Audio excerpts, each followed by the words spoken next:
반갑습니다. 9월 17일입니다. 호세아서 4장에서 6장 말씀을 함께 읽읍시다. 이스라엘 자손들아, 여호와의 말씀을 들으라. 여호와께서 이 땅 주민과 논쟁하시나니 이 땅에는 진실도 없고 인애도 없고 하나님을 아는 지식도 없고 오직 저주와 속임과 살인과 도둑질과 간음뿐이요 포악하여 피가 피를 뒤이음이라. 그러므로 이 땅이 슬퍼하며 거기 사는 자와 들짐승과 공중에 나는 새가 다 쇠잔할 것이요 바다의 고기도 없어지리라. 그러나 어떤 사람이든지 다투지도 말며 책망하지도 말라. 네 백성들이 제사장과 다투는 자처럼 되었음이니라. 너는 낮에 넘어지겠고 너와 함께 있는 선지자는 밤에 넘어지리라. 내가 네 어머니를 멸하리라. 내 백성이 지식이 없으므로 망하는도다. 네가 지식을 버렸으니 나도 너를 버려 내 제사장이 되지 못하게 할 것이요 네가 네 하나님의 율법을 잊었으니 나도 네 자녀들을 잊어버리리라. 그들은 번성할수록 내게 범죄하니 내가 그들의 영화를 변하여 욕이 되게 하리라. 그들이 내 백성의 속죄 제물을 먹고 그 마음을 그들의 죄악에 두는도다. 장차는 백성이나 제사장이나 동일함이라. 내가 그들의 행실대로 벌하며 그들의 행위대로 갚으리라. 그들이 먹어도 배부르지 아니하며 음행하여도 수요가 늘지 못하니 이는 여호와를 버리고 따르지 아니하였음이니라. 음행과 묵은 포도주와 새 포도주가 마음을 빼앗았느니라. 내 백성이 나무에게 묻고 그 막대기는 그들에게 고하나니 이는 그들이 음란한 마음에 미혹되어 하나님을 버리고 음행하였음이니라. 그들이 산꼭대기에서 제사를 드리며 작은 산 위에서 분향하되 참나무와 버드나무와 상수리나무 아래에서 하니 이는 그 나무 그늘이 좋음이라. 이러므로 너희 딸들은 음행하며 너희 며느리들은 간음을 행하는도다. 너희 딸들이 음행하며 너희 며느리들이 간음하여도 내가 벌하지 아니하리니 이는 남자들도 창교와 함께 나가며 음부와 함께 희생을 드림이라. 깨닫지 못하는 백성은 망하리라. 이스라엘아, 너는 음행하여도 유다는 죄를 범하지 못하게 할 것이라. 너희는 길갈로 가지 말며 베다웬으로 올라가지 말며 여호와의 사심을 두고 맹세하지 말지어다. 이스라엘은 완강한 암소처럼 완강하니 이제 여호와께서 어린 양을 넓은 들에서 먹임같이 그들을 먹이시겠느냐. 에브라임이 우상과 연합하였으니 버려두라. 그들이 마시기를 다하고는 이어서 음행하였으며 그들은 부끄러운 일을 좋아하느니라. 바람이 그 날개로 그를 쌌나니 그들이 그 제물로 말미암아 부끄러운 일을 당하리라. 이스라엘과 쟁변하시는 하나님이십니다.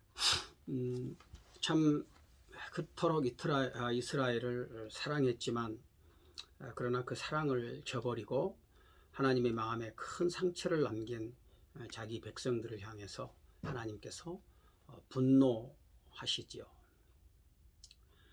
그 하나님의 마음을 가지고 선지자는 자기 백성들을 향해서 너희가 여호와의 말씀을 들으라고 계속해서 호소하고 있습니다. 여호와께서 자기 백성과 쟁론하시면서 하신 말씀, 이 땅에는 진실도 없고 인애도 없고 하나님을 아는 지식도 없고 오직 저주와 거짓말과 살인과 절도와 간음뿐이요 피가 피를 부르는 폭력만 있다. 이렇게 탄식하십니다. 반드시 있어야만 될 것은 아무것도 없고 있어서는 안 되는 것들로만 가득 찬 그런 부패한 백성들의 마음을 들여다보고 한탄하시는 하나님이에요. 하나님이 우리의 심장을 살피시고 또 우리의 폐부를 시험하신다고 말씀하시지 않았습니까? 모든 것들을 달아보고 계시는 하나님이십니다. 그 하나님 앞에서 우리가 다른 것들의 마음을 주고 쫓아가던 길에서 돌이켜서 오늘 우리와 사랑을 속삭이기를 원하시는 하나님께로 돌아오는 그런 일이 우리의 삶에서 계속해서 반복적으로 일어나야만 되겠습니다. 하나님이 나와 다투실 때 우리는 그 앞에서 납작하게 엎드려서 정말 주님의 은혜가 아니면 하나님의 긍휼이 없으면 나는 아무것도 아닌 존재라고 고백하며 주님 앞에 나아가는 그런 은혜가 있어야 되겠습니다. 5장 계속 봅시다. 제사장들아 이를 들으라. 이스라엘 족속들아 깨달으라. 왕족들아 귀를 기울이라.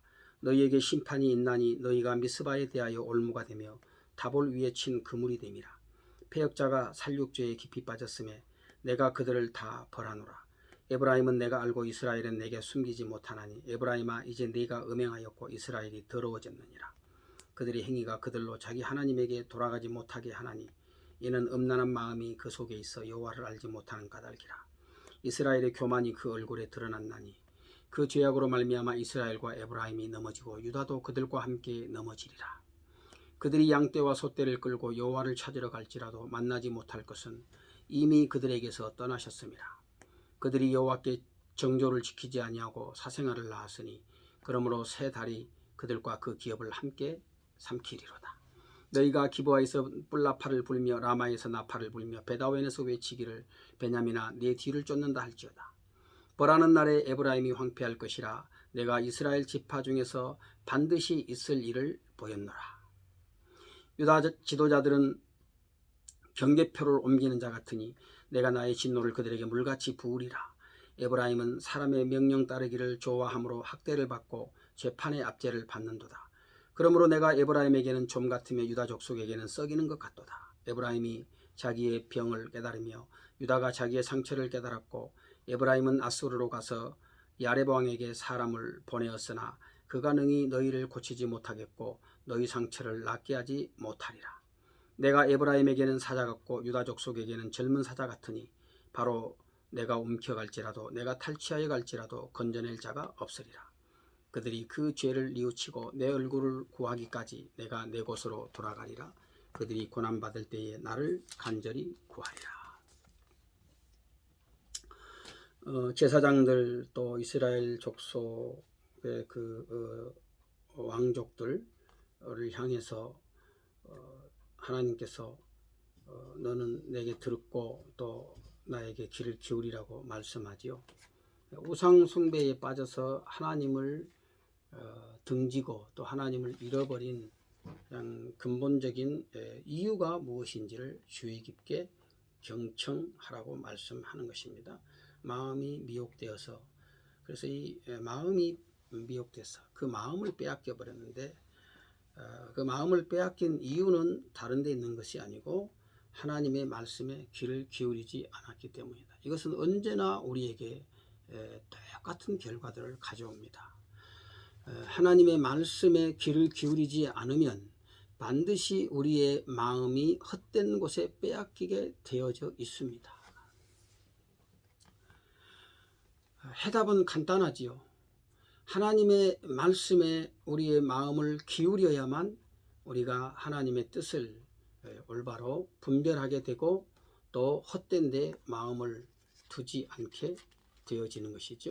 그래서 끊임없이 오늘 우리가 하나님 앞에서 하나님의 얼굴을 구하는 자로 그렇게 살아가야 하는 것입니다. 6장 봅시다. 오라 우리가 여호와께로 돌아가자. 여호와께서 우리를 찢으셨으나 도로 낫게 하실 것이요 우리를 치셨으나 싸매어 주실 것입니다. 여호와께서 이틀 후에 우리를 살리시며 셋째 날에 우리를 일으키시리니 우리가 그의 앞에서 살리라. 그러므로 우리가 여호와를 알자. 힘써 여호와를 알자. 그의 나타나심은 새벽빛같이 어김없나니 비와 같이 땅을 적시는 늦은 비와 같이 우리에게 임하시리라 하니라. 에브라임아 내가 네게 어떻게 하랴. 유다야 내가 네게 어떻게 하랴. 너희의 인애가 아침 구름이나 쉬 없어지는 이슬 같도다. 그러므로 내가 선지자들로 그들을 치고 내 입의 말로 그들을 죽였노니 내 심판은 비처럼 나오느니라. 나는 인애를 원하고 제사를 원하지 아니하며 번제보다 하나님을 아는 것을 원하노라. 그들은 아담처럼 언약을 어기고 거기에서 나를 반역하였느니라. 길르앗은 악을 행하는 자의 고울이라. 핏발 자국으로 가득 찼도다. 강도 때가 사람을 기다린 같이 제사장의 무리가 세겜길에서 살인하니 그들이 사악을 행하였느니라. 내가 이스라엘 집에서 가증한 일을 보았나니 거기서 에브라임은 음행하였고 이스라엘은 더럽혀졌느니라. 또한 유다여 내가 내 백성의 사로잡힘을 돌이킬 때에 네게도 추수할 일을 정하였느니라. 참 하나님의 호소지요. 우리가 여호와께로 돌아가자 그렇습니다. 여호와께로 돌아가자. 여호와께서 우리를 찢으셨지만 도로 낫게 해 주실 것이고 치셨지만 싸매 주실 것이다. 그렇습니다. 제멋대로 사는 그런 인생들을 향해서 하나님께서 돌아오라고 그 선지자를 통해서 지금 간곡하게 호소하고 있는 것 아닙니까? 집을 나가면 자유가 있을 것 같지만 사실은 집을 떠나는 그 순간부터 고생이 찾아옵니다. 결국에는 우리가 하나님을 버리고 하나님을 떠나서 다른 길로 가게 되면 우리 마음에 남는 것은 상처와 고통밖에는 없는 것이죠. 진정한 자유는 아버지의 아들됨을 인정하고 그 아버지의 아들로서 살아갈 때 주어지는 거예요.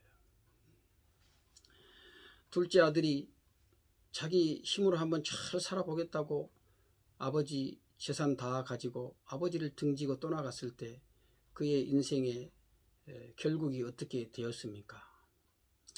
그러나 깨닫고 아버지께로 돌아올 때 그에게 다시 신발이 신겨지고 가락지가 끼워지고 또 좋은 옷이 입혀지고 잔치가 벌어지는 그런 역사가 있지 않았습니까?